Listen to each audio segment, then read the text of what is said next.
네, 문재인 대통령이 6.15 남북 정상회담 17주년 기념식에 참석했습니다. 현장 함께 보시죠. 김대중 대통령님의 고뇌와 용기, 그리고 역사적 결단을 기억하고 그 정신을 되살리기 위해 모였습니다.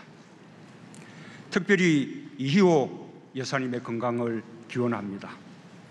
김대중 대통령께서 생전에 여사님께 보냈던 존경과 사랑을 우리 모두가 기억하고 있습니다. 여사님께서 평화를 이룬 한반도를 보시는 것이 우리 모두의 기쁨이 될 것입니다. 이호 여사님, 오래오래 건강하셔서 꼭 좋은 세상 보십시오.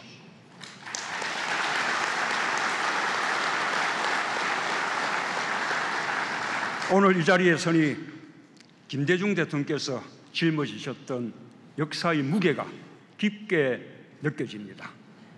김대중 대통령님은 행동하는 양심으로 두렵지만 나서야 하기 때문에 나서는 참된 용기를 보여주신 분입니다. 그 용기가 대한민국의 민주화 시대를 열었습니다. 그러나 무엇보다 김대중 대통령님의 큰 발걸음은 남북 화해와 평화, 협력 정책에 있었습니다. 김대중 대통령님은 한반도 문제의 주인은 우리 자신이라는 것을 몸소 실천적으로 보여주셨습니다. 분단 후 최초의 남북 정상회담으로 남북관계의 대전환을 이끌어냈습니다. 남과 북의 평화 통일이 가능하다는 사실을 처음으로 확인시켜 주셨습니다. 우리가 운전석에 앉아 주변 국가의 협력을 바탕으로 한반도 문제를 이끌어갈 수 있음을 보여주셨습니다. IMF 위기 속에서 남북 화해와 협력의 새로운 장을 열었고 IMF 위기까지 극복하였습니다. 예기민 여러분, 오늘 우리가 겪고 있는 위기를 해결하기 위해서라도 남북관계는 새롭게 정립되고 발전되어야 합니다. 김대중 대통령님은 6.15 남북 정상회담을 위해 위험을 무릅쓰고 평양에 가셨습니다. 결코 순탄대로가 아니었습니다. 김대중 대통령께서 임기를 시작하고 얼마 지나지 않아 북한은 대포동 1호 미사일을 발사했습니다. 금창리에 제2의 지하 핵실험이 있다는 핵시설이 있다는 의혹도 제기됐습니다. 미국이 북한의 영변 핵시설에 대한 폭격까지 검토했었던 1994년 이후 또다시 한반도 정세가 긴장 국면으로 빠져들고 있었습니다. 그러나 김대중 대통령님은 이러한 위기를 극복하고 미국의 클린턴 행정부를 설득하면서 남북관계가 발전할 수 있는 토대를 주도적으로 닦으셨습니다. 오늘 우리에게 무엇이 필요한지를 분명하게 보여주셨습니다. 북한의 핵과 미사일 개발이 지역과 국제사회의 평화와 안정을 위협하는 심각한 우려사항으로 대두되었습니다. 이는 물론 우리의 안보에도 매우 심각한 우려가 아닐 수 없습니다. 이 자리를 빌어서 다시 한번 촉구합니다. 북한은 핵 개발을 포기하고 국제사회와 협력할 수 있는 길을 찾아야 합니다. 우리 모두는 분명히 기억합니다. 김대중 대통령님은 북한의 도발적 행동으로 인한 한반도 위기 속에서도 남북 화해 협력의 새로운 장을 열었습니다. 위기는 기회입니다. 미국을 비롯해 국제적 공조를 바탕으로 북한 핵 문제를 해결하고 한반도의 평화를 정착시키며 남과 북이 함께 번영을 구가할 수 있는 의지와 지혜, 역량을 우리는 갖고 있습니다. 김대중 대통령께서 북한의 핵과 도발을 불용하겠다는 원칙을 지키면서 남북관계 발전을 이루어냈듯이 우리도 새롭게 담대한 구상과 의지를 갖고 해결해 나가야 할 것입니다. 예배기민 여러분, 그동안 남과 북은 반목과 대결이 계속되는 속에서도 몇 차례 중요한 역사를 만들어냈습니다. 1972년 7.4 남북 공동성명으로부터 1991년 남북 기본 합의서를 지나 2000년 6.15 공동선언까지, 그리고 그 토대 위에서 2007년 남북관계 발전과 평화 번영을 위한 14정상선언으로 발전시켜 왔습니다. 남북 당국 간의 이러한 합의들이 지켜졌다면, 또 국회에서 비준되었더라면 정권의 부침에 따라 대북 정책이 오락가락하는 일은 없었을 것입니다. 그래서 남북 합의를 준수하고 법제화하는 일은 무엇보다 중요합니다. 역대 정권에서 추진한 남북 합의는 정권이 바뀌어도 반드시 존중되어야 하는 중요한 자산입니다. 정부는 역대 정권의 남북 합의를 남북이 함께 되돌아가야 할 원칙으로 대할 것입니다.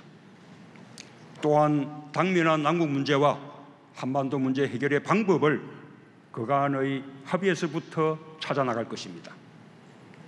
존경하는 국민 여러분, 예배 기빈 여러분, 6.15 공동선언은 남북 문제의 주인이 우리 민족임을 천명했습니다. 남과 북은 또 14선언으로 분명히 약속했습니다. 남북의 군사적 적대관계 종식, 한반도에서 긴장 완화와 평화 보장을 위한 긴밀한 협력을 약속했습니다. 한반도의 항구적인 평화체제 구축을 위해 관련국 정상들의 종전선언을 추진해 가기로 약속했습니다. 핵 문제 해결을 위해 육자회담, 9.19 공동성명과 1.3 합의가 순조롭게 이행되도록 공동으로 노력한다고 약속했습니다. 이 약속에 북한 핵 문제 해결의 해법이 모두 들어 있습니다. 우리 국민들이 안심할 수 있는 약속이 담겨 있습니다. 남과 북이 함께 발전할 수 있는 방안이 모두 담겨 있습니다. 최근 북한이 6.15 공동선언과 남북 정상선언의 존중과 이행을 촉구하고 있습니다. 그러나 핵과 미사일 고도화로 말 따로 행동 따로인 것은 바로 북한입니다. 우리는 우리대로 노력할 것입니다. 북한도 그렇게 해야 할 것입니다. 북한 핵 포기 결단은 남북 간 합의의 이행 의지를 보여주는 정표입니다. 이를 실천한다면 적극 도울 것입니다. 북한이 핵과 미사일의 추가 도발을 중단한다면 북한과 조건 없이 대화에 나설 수 있음을 분명히 밝힙니다.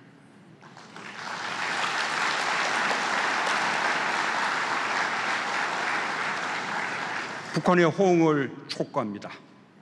저는 무릎을 마주하고 머리를 맞대고 어떻게 기존의 남북 간의 합의를 이행해 나갈지 협의할 의사가 있습니다. 북한 핵의 완전한 폐기와 한반도 평화체제의 구축, 그리고 북미 관계의 정상화까지 포괄적으로 논의할 수 있을 것입니다. 예배 기빈 여러분, 17년 전 6월 13일 평양 순환공항에서 김대중 대통령과 김정일 국방위원장이 뜨겁게 포옹하던 그 모습을 여러분 모두가 기억하실 것입니다.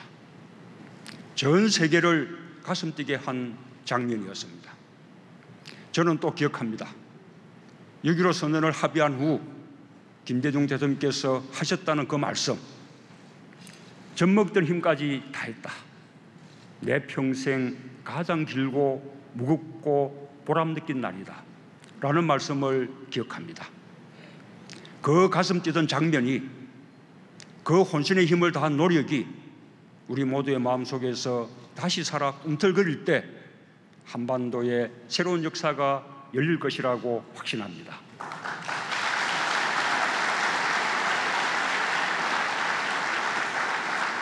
남북의 온결여가 전쟁의 공포에서 벗어나는 역사, 남북의 온결여가 경제 공동체를 이루어 함께 잘 사는 역사, 한강의 기적이 대동강의 기적을 일으켜 한반도의 기적이 되는 역사, 그 모든 역사의 주인은 바로 우리 자신입니다.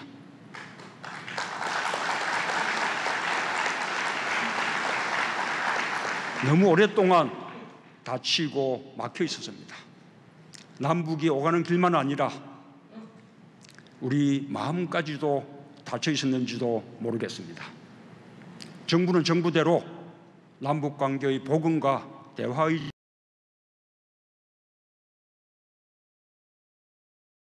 지가 살아나도록 돕겠습니다.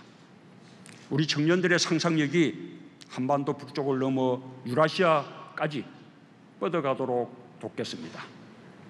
여야와 보수 진보의 구분 없이 초당적 협력과 국민적 지지로 남북 화해와 협력, 평화 번영의 길이 지속되게끔 하겠습니다.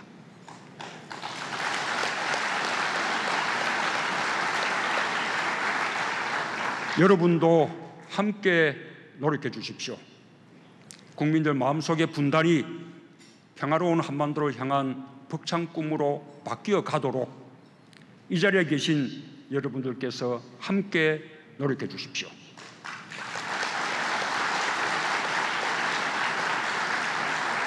그렇게 정부와 국민들의 노력이 함께 어울릴 때 그것이 김대중 대통령님의 정신과 6.15 남북 정상회담이 이룬 성과를 온전히 계승하는 길이라고 생각합니다. 6.15 남북 공동선언에 담긴 꿈이 반드시 이루어지도록 함께 노력합시다.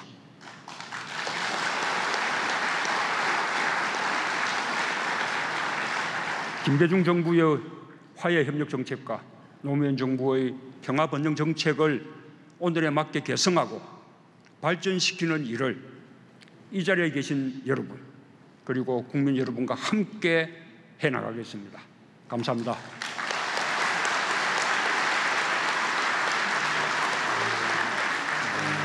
네, 한반도 문제는 우리들의 문제이다.